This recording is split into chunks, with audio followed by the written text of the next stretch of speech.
Well, yeah, thank you so much. Yes, I would like to give you how this journey began in my life and why did I start this class. Okay, so I started studying about apologetics, and I will give more details on that. As I started studying apologetics, probably maybe 20 years back, and when I got a chance to study apologetics, I realized that there is so much of power in this ministry. But this is a ministry that is not usually picked up by the churches, especially in India. This is not something that we usually pick this up. So, but I know that there is a great potential, which I will explain in the coming days. And I feel that from then I had this urge and this calling for getting into a apologetic ministry. I spent a good amount of time studying, and I've been studying for the last 20 years. A lot of hard work has been put, and I have been teaching this in churches back home in UK and here. In fact, here also we teach. I teach the same thing in our church as well, and I see a great impact that's happening because of this ministry, and that's the calling that I have. And I know when we started teaching in our Sunday school, okay, we started getting a good response from the children. And I sometimes used to post some of the notes which, we use a whiteboard in our church, and we do it, but Jeffrey and I do that. And when I used to post this, the snapshot, children would take after every class, they would take a screenshot of this meeting. And then when I used to post it, I started getting very good response from people. Started asking me, "Oh, we really didn't know this is happening in our church," and they wanted to be part of this, this thing. But this is Sunday school, so for some reason they could not make it. But I had seen people expressing interest, and that's the reason. That's one key thing. And at the same time, I've been praying over last 1 years that as part of Reasoning Generation Ministry that uh, I am part I'm looking into. I wanted it not just to be a good ministry, a good work, but I wanted it to be a fruitful ministry. And I've been praying, Lord, how can I make it up? How can this be a fruitful and not just be a good work? So apologetics is one part. We do mission work. We do so many other things. So I've been praying, and God has been telling me, that to start a class to see if anybody joins, and if at all somebody joins, so disciple them in apologetic ministry. So that's what I'm looking at, and so that's how the journey began. And that's where we had a very good lessons, a very good class with our Sunday school. Jessica's class is the first. I think they're the second batch that we are dealing with, and the way they have come up is amazing, and very interesting. If you attend one of this class, you will see the level of what level we are speaking, and when I say what level we are speaking is what level our children are responding is amazing. And we have, if looking at the way Jeffrey teaches, he has a very unique way of teaching. And even Cheryl took a class in between for some of the subjects, and I think they did an excellent job in breaking heavy concepts into a smaller piece for our children to understand. And I will also walk you through what exactly comes as part of apologetics, so that you'll get an idea, where we are. So that's so Auntie, I hope I have addressed that question. And yeah, so I Can I also say one thing? please. This apologetics, because I know from a personal example, Joman was the first university student in our church in Canada. Then was Jeffrey, Toman, and all of them. And what I found, Apuka not so much, but what I found in the boys, like they had opposition from other students when it was different from a high school going into university. The whole, they encountered. And Joman first told me when he's after his first week in university, he said, "Auntie, Only first thing they teach us, there's no God in these universities. And then second thing, only if you have faith, like maybe like Jeffrey, that's what he quoted. But when Jeffrey went into university, he faced the same thing. Like they made him question things that were taught in his home, in his church. So, this is a good way that high school students are being prepared, especially the class after Jessica. They're all ready for university. That is the best way, time to get them. Because, it's not like universities where you and I went in India. In India, because where everybody has their own religion, everybody is like open to religion, like, quote unquote. But here it's different. But yeah, so that's what I'm glad that you have this session for that particular class. That's really helpful. Just I don't know if you knew this, but I just wanted to share that. Absolutely, Auntie. What you said is 100% agree with what you mentioned, and I was not aware of what you mentioned about Jomin. Yes, this is very nice to know that, and I understand that the challenge that our children is going through in universities is I know it's very overwhelming for them, and we pray that God will use them and at least to stand and defend. In fact, I always, even before coming to defend, what we believe in our head, in our heart, should make sense in our head. Many a times we see in Christian world is that children's, they say that no, what we are learning is not making sense. And the journey has not been easy. When I was doing this ministry in UK, and I made a statement that that to the children that you should ask question, you should challenge, you should ask for evidence. So one family actually came back and they said, "What you're teaching is how can you say like that? How can you say ask for evidence? What if the children start asking for evidence? What you will give? What evidence do we give? There are so many things that we believe for there is no evidence." So it's not an easy journey. Many people don't like this ministry for whatever reason. They think it is not good enough, and there is reason is not required. There are people, Christians, who believe that reason is not required, just faith is required. Okay, I believe both faith and reason is required. There is an element of faith reason can take you to a point, but beyond that, you need faith as well. But so that's it's not an easy journey, and but we will make through because yeah, we will make through it. Okay, and also I want to say we have people from a different age group here. Jonathan is very passionate. He has a call for God's work, so that's I really like about it. So I keep praying so that people like Jonathan will will always be. I'm talking about Jonathan John. He will always have that heart to,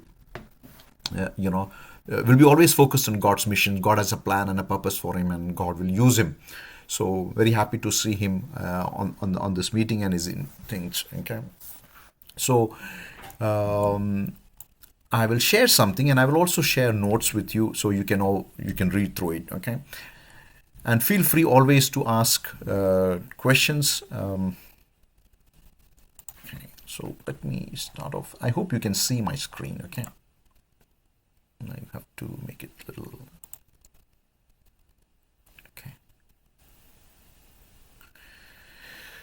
So I'll start with a simple introduction. So because we have a different age group, I will,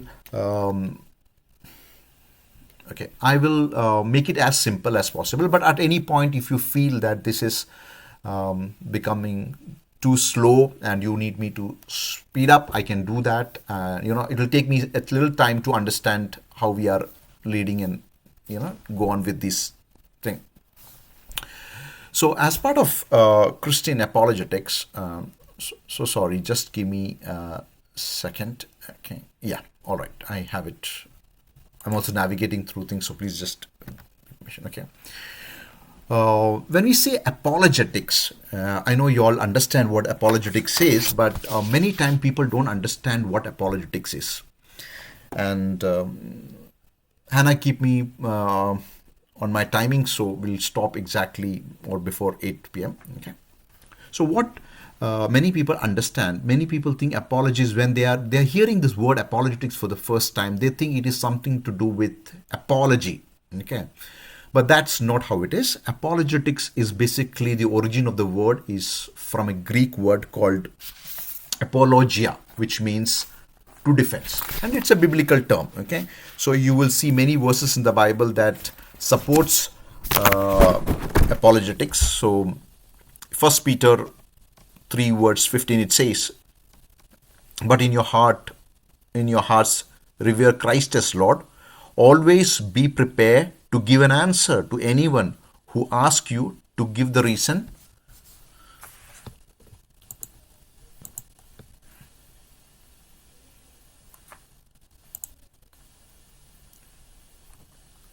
Sorry about that. Okay, yeah.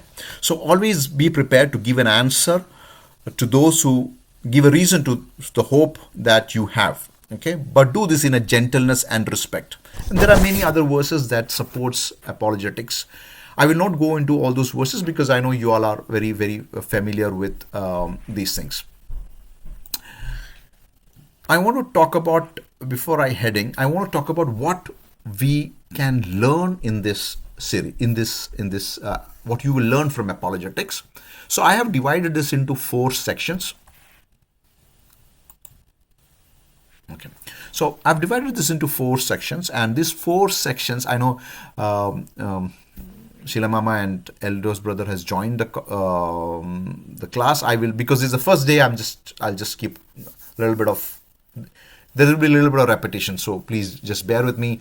Both we just started off. I just started with the introduction, and I gave them a idea as to how did we journey began, and I'm just starting with the class. Okay, so I have divided this into 4 sections. Okay, the first section is called the foundation and Christian theism. Okay, in this base we'll understand what are the fundamentals, okay, of apologetics, and it talks about Christian theism or Christianity. Okay, critical things that we must learn is the authenticity of the Holy Bible, historical Jesus, what evidence do we have for the virgin birth of Jesus, what evidence do we have for Jesus' bodily resurrection, is Jesus the only way to God, and are all religions equally true?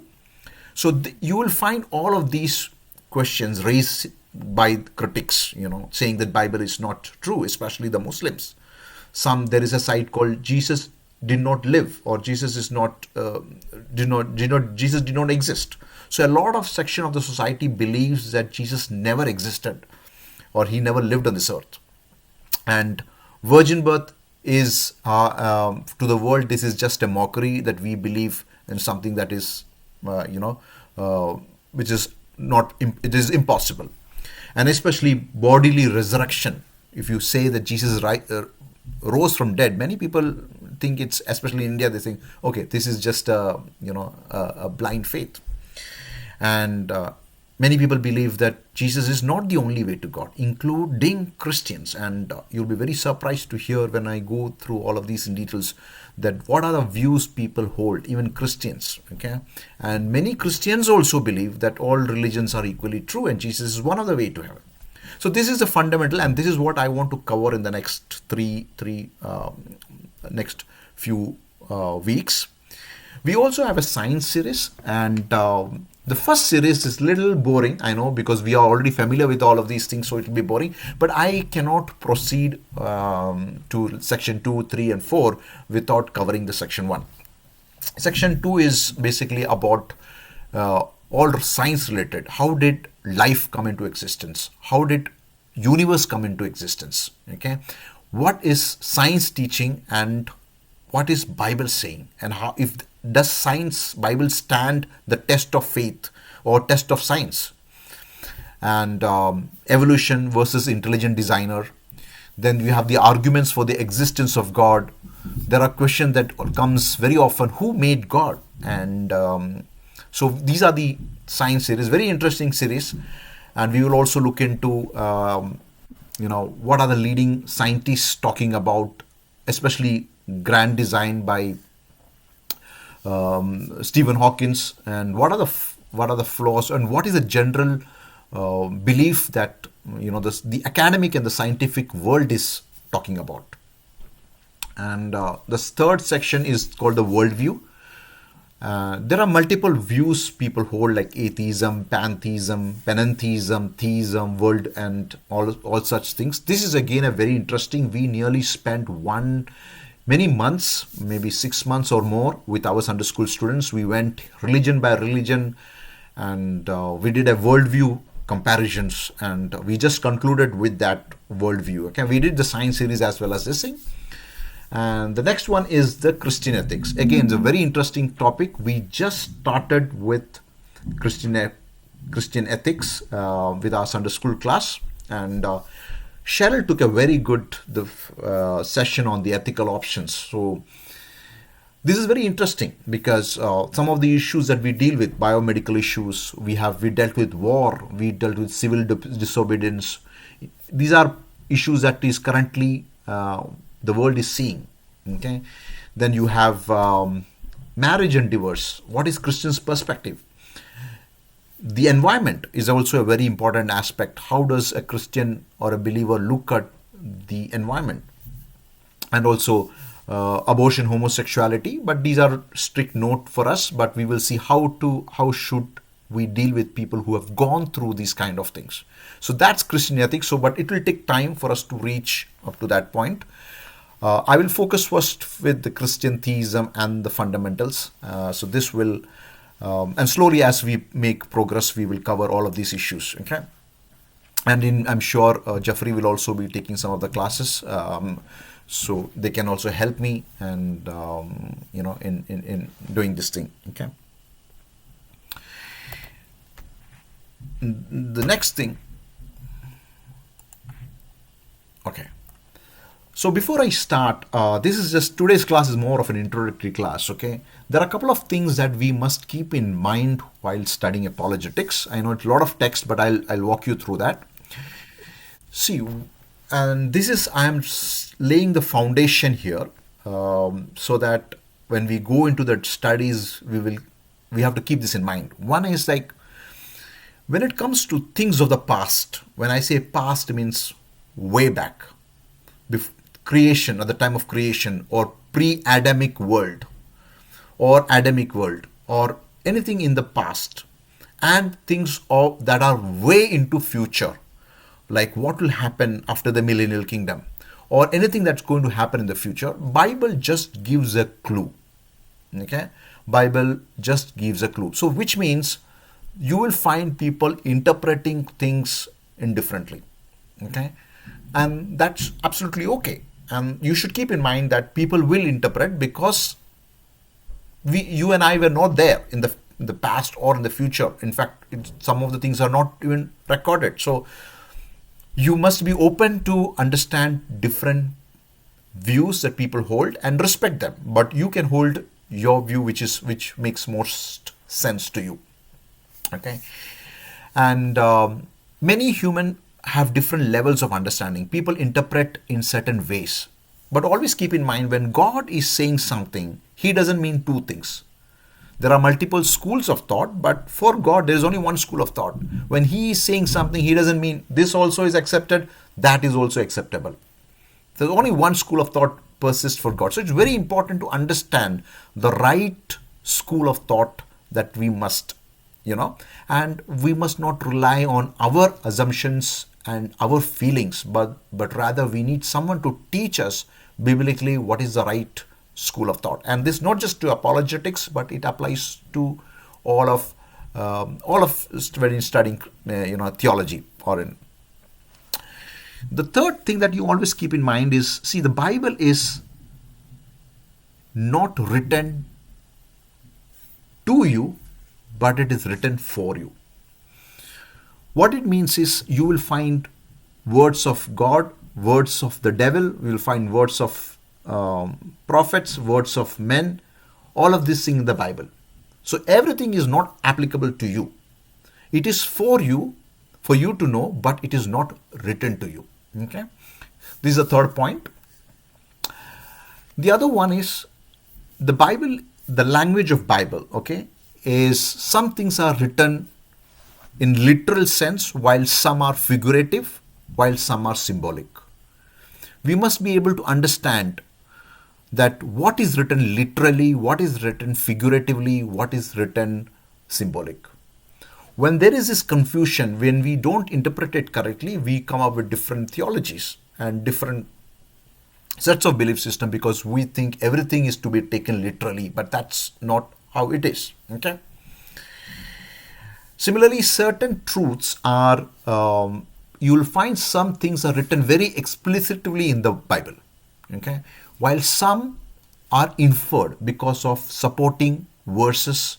We have enough supporting verses, so we believe certain thing even though it is not explicitly written. While there are certain things which are quite judgmental, especially when it comes to things way into future. Bible just gives a clue. So we are tend to use judgment. Certain things are used. It is based on our judgment as well. Okay. And the last one, which I always say keep in mind, is syllogism. Okay, it's a kind of reasoning. It's a kind of reasoning in the sense, you must have heard apples are green, parrots are green, and then you say, therefore, all apples are parrot. This kind of reasoning happens. So this is a very logical reasoning. It's very important that we understand this kind of reasoning, that just because all the apples are green, all the parrots are green, doesn't mean all apples are parrots. So this is I'm trying to give a very simple example. It's if you apply it, it looks like this, that you should have a major premise and a minor premise, and then you make a deduction and make a conclusion out of it. Many a times when you argue with people, okay, you debate with people, you'll see people making a fundamental mistake. Their reasoning is not correct. So this is a very common problem we will always face. So we need to keep these things in mind. Okay, these are just a starting point, and I will keep repeating this again and again when you ask questions. So I know you will get bored with me saying this thing, but these are things that we must keep in mind. I want to check if you have any questions, you want to add something to this so far. Okay. So having said that, I will move to the fundamentals of Christian apologetics. Okay, and as I said, that initial class is going to be a little boring, but just bear with me, and once we get into the other topics, it's going to be very interesting. Okay, so fundamentals of Christian apologetics. First important thing, there are 5 important things that we must keep in mind. First is faith. See, there are many people who say they don't have faith, but absolutely not true. Okay, you challenge anybody, everybody has faith, and they believe. Many people say that, I don't believe unless I get an evidence, but that's not how it is. There are so many things for which we don't have evidence, but we believe. Everybody believes. So faith is something we must understand, that everybody has faith. It's only that they don't accept it, or they don't realize that they have faith. But there are many things for which, without evidence, we in this world, everybody believes and everybody has faith. The next one is truth. Okay, so here I'll go now a little deeper into truth. See, today there is this Iran Israel-US war taking place, and if you look into social media, you will find lot of contradictory, lot of not true information floating around. Everybody is reporting what they think is right, or they are reporting things that is their agenda. Each group of people have their own agenda, and they are reporting absolutely, I feel that they are reporting absolute lies. Okay, so truth is something very, very difficult to find, especially in terms of when it comes to war. So Winston Churchill, who was the Prime Minister of England during the World War I and II, he said a very, very, very true statement. Okay, and that's it. He said, In wartime, truth is so precious that it is always attended by a bodyguard of lies. And that's absolutely true. Today, it is very difficult to get the truth. You have to dig through piles of lies, because truth is always covered by a bodyguard of lies. Always it's covered. So you will not find truth at the surface. If you want to find the truth of anything, you will have to dig through. You will have to research. You will have to spend time, and you have to work through it to get truth, to get to the real truth. But then the question is, what then is truth? So if I ask you all, let me ask you, okay, and feel free, don't worry about right or wrong answers. So how will you define truth? Everybody says they are saying truth, but is there a definition of truth? How would you define truth? Any opinions? Is truth reality? When I taught our Sunday school class, somebody said, just sharing with you all, okay? The truth is reality.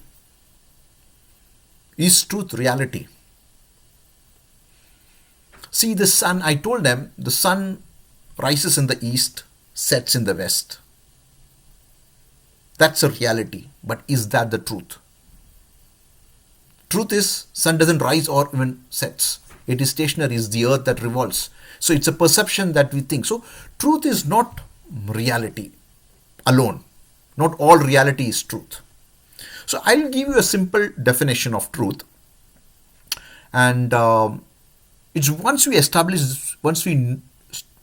learn the definition of truth, whenever you're talking to somebody, you can actually break him down. In fact, I have seen debates, Christian debates, and happening where somebody is asking, how do you define truth? And we are not, especially the Muslims, asking, and we are not able to answer how is truth. We are just going round and round. So I'll give you this definition of truth. Okay, truth is something that is not an error. I'll give you the notes as well. Truth is not something that is not an error. It is not self-contradictory, and it is not a deception. So in order something to be defined as truth, it should meet the category. One, it is not an error. Second, it is not a deception.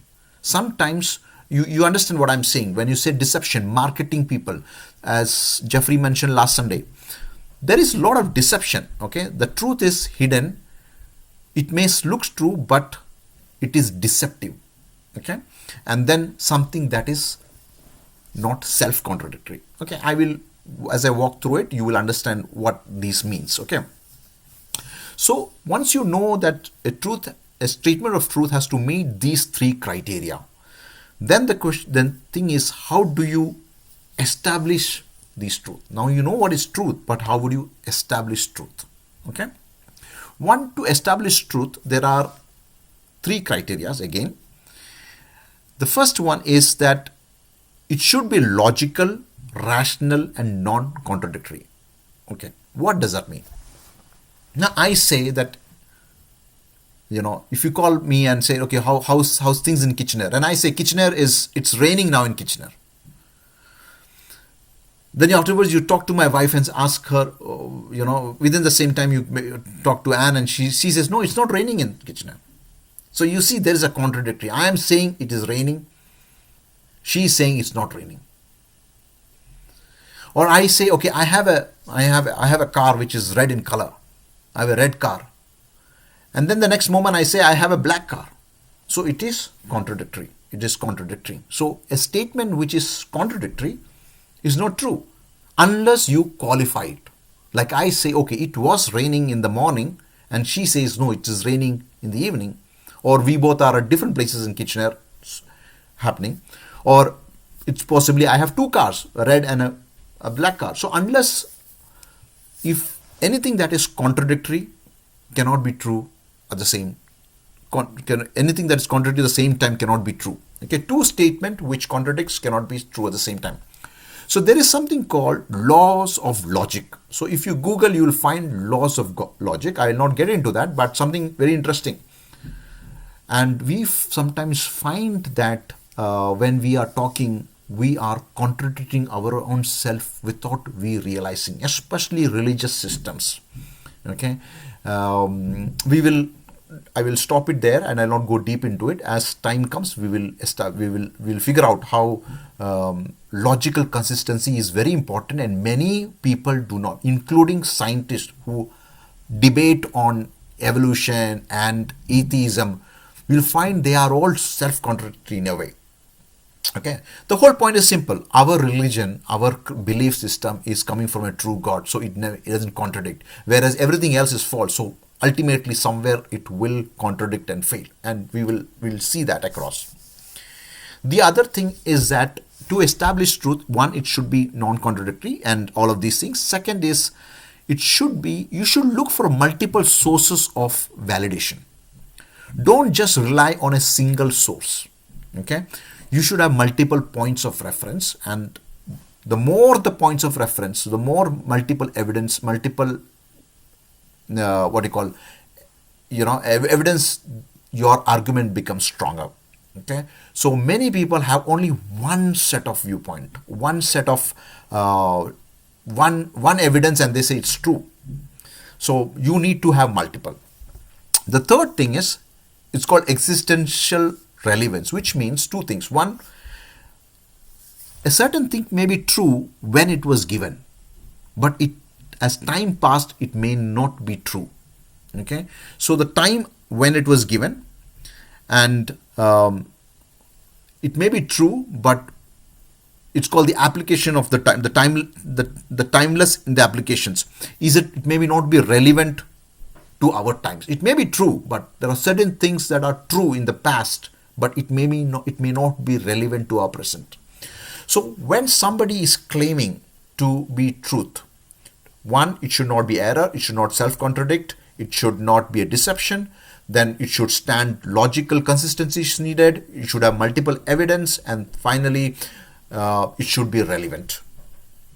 Jesus says, I am the truth, I am the way, the truth, and the life. Okay, Christianity is established on the basis of truth. Christianity claims to establish itself on the basis of truth. And when Jesus says, I am the way, I am the truth, I am the life, he says he is the truth. What does he mean by saying that he is the truth? So this is something that you must keep in mind. I don't want to answer at this point, but as we study, we will come to this point. Jesus claims to be the truth.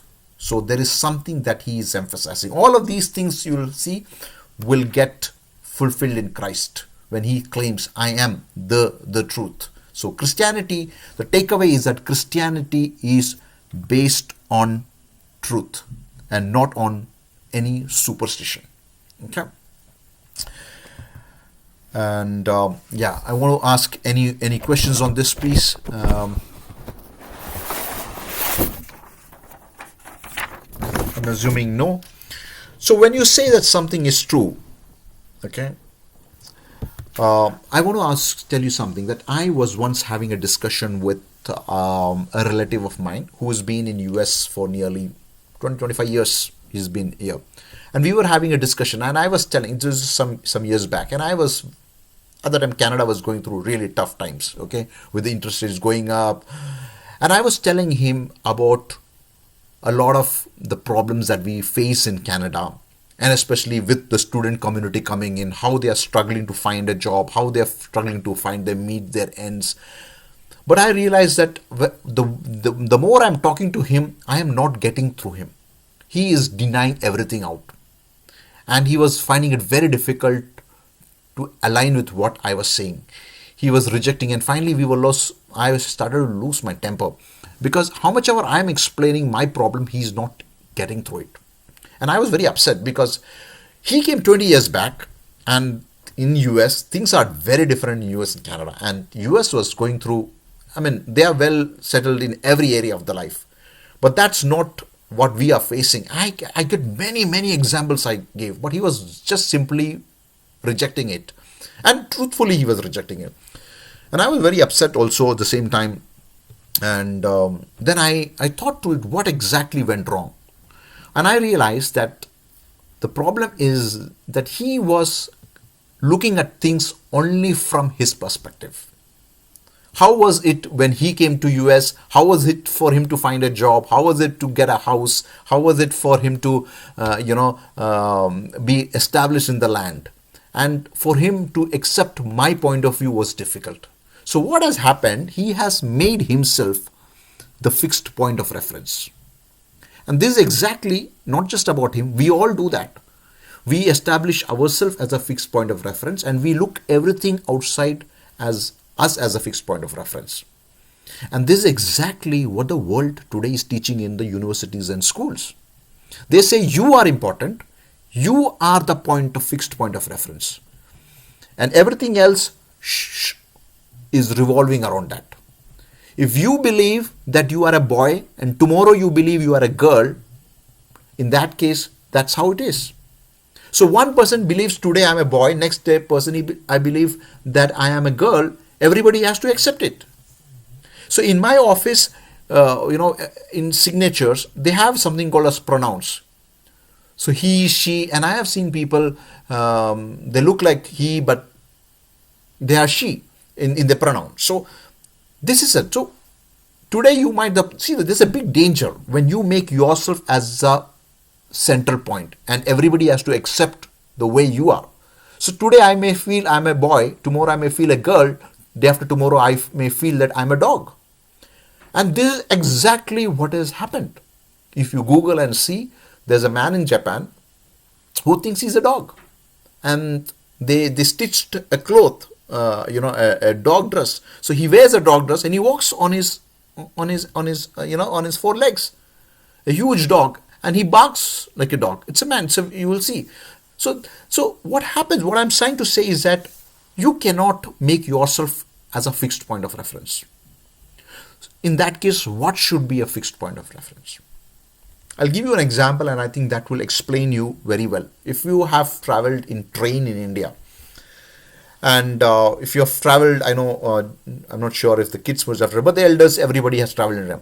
So if your train is at a station, okay, and then there's a train coming from the opposite sides, and they are assigned, and suddenly you look to the train on the other side, you will see that, okay, the train is moving, and you think, you don't know which train is moving, but they are at that moment, and I'm sure you must have come across this, that the train is moving. Or sometimes in your car, when you are nearing signal or somewhere, you feel that your car is moving or your train is moving.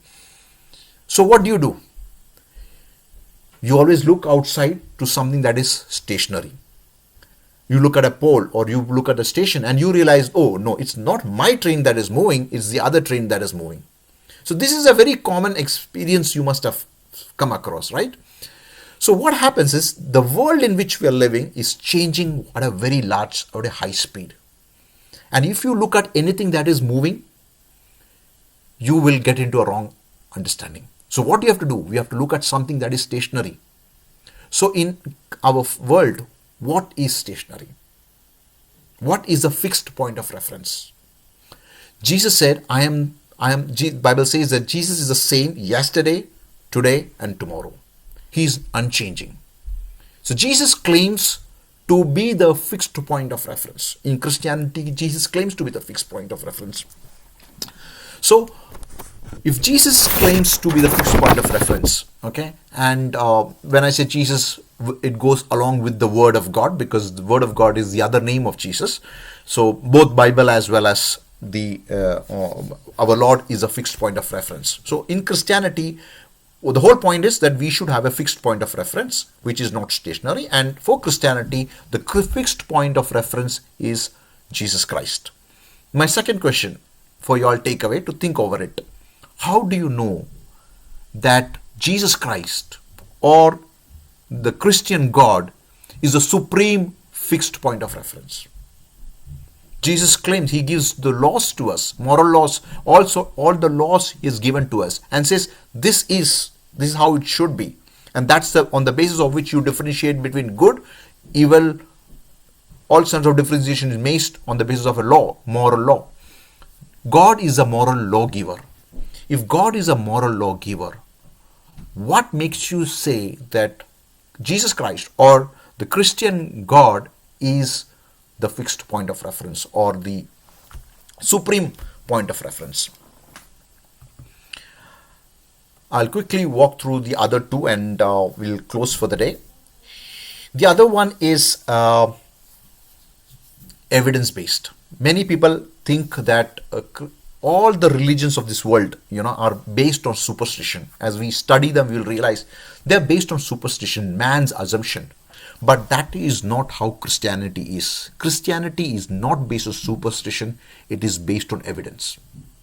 As I said that when I was in that UK church, people asked me, what evidence will you give? Okay, for many questions. So you need to understand that truth is established on the basis of evidence, and there are different kinds of evidence. There is something called as written documental evidence, okay, which is the strongest proof for historical information.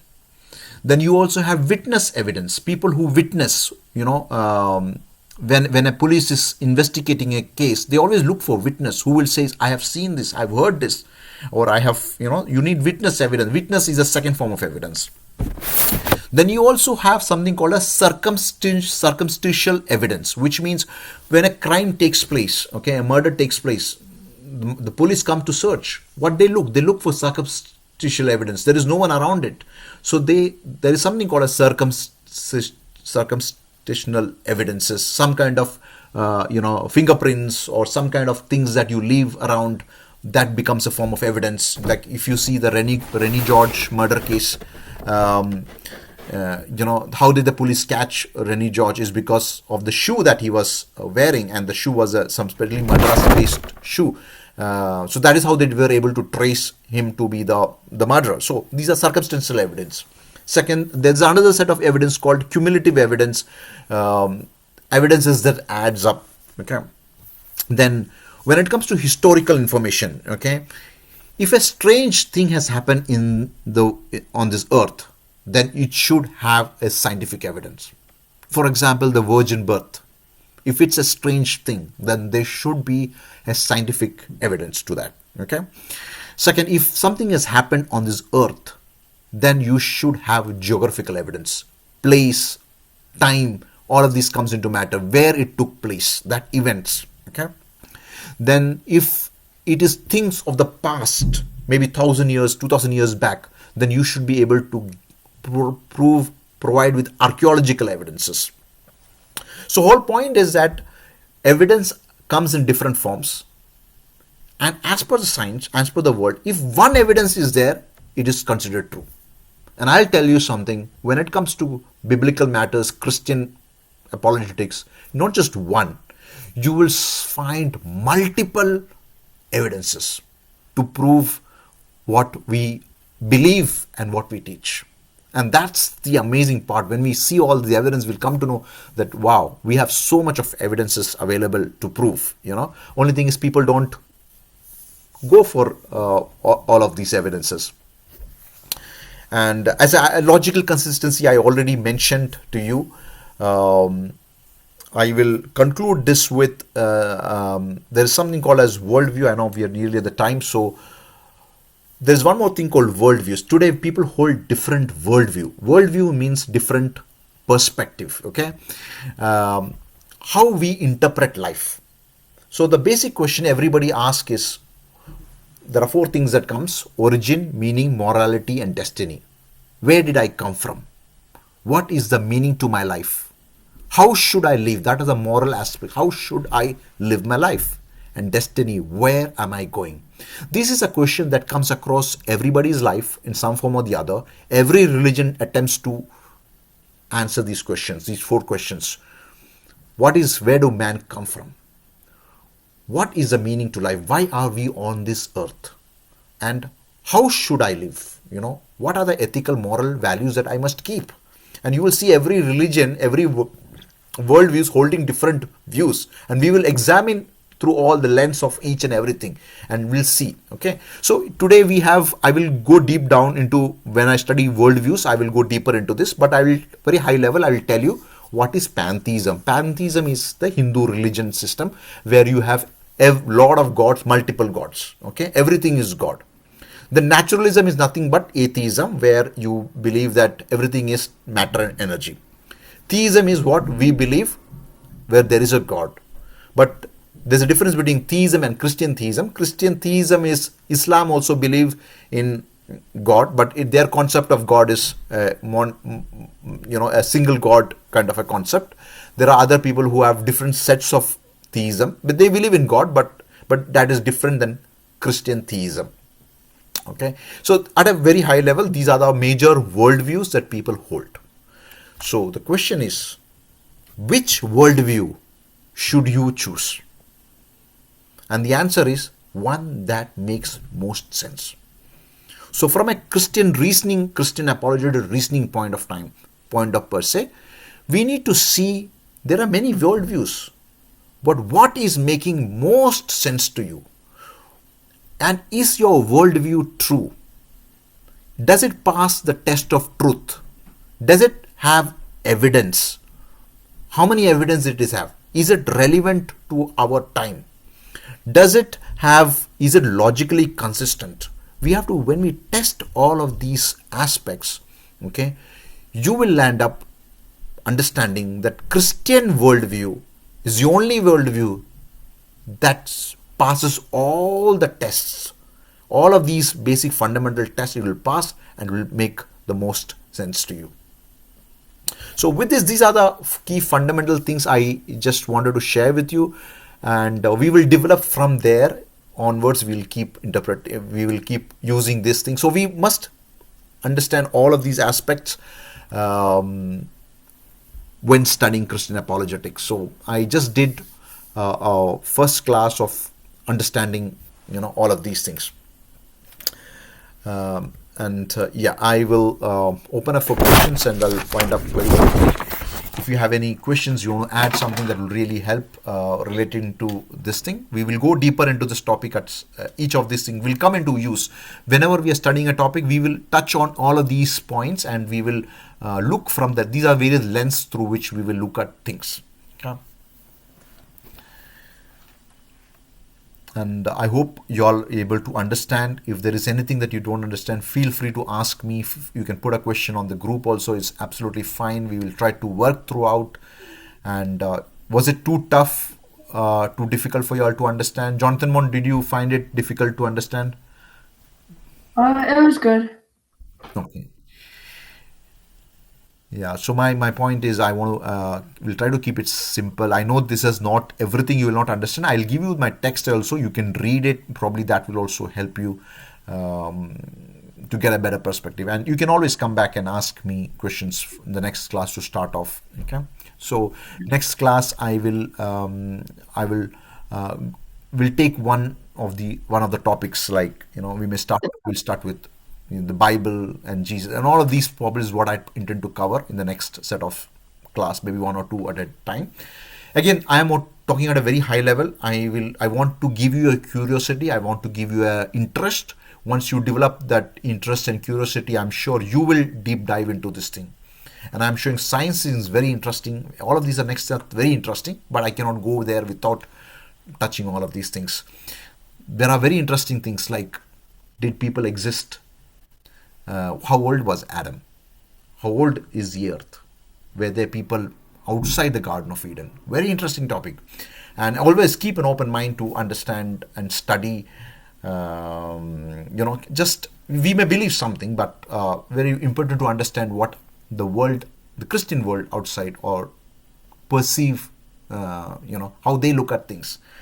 So these are very interesting topics that we will come across, and I'm trying to just trying to keep you hooked to the class. That's the thing. So that's all from my side, and I will.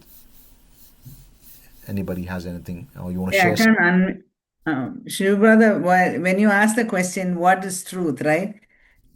See, like we all come from, and I've come, grew up Pentecostal, grew up, so we have accepted it. I have accepted, like, I don't question, I don't.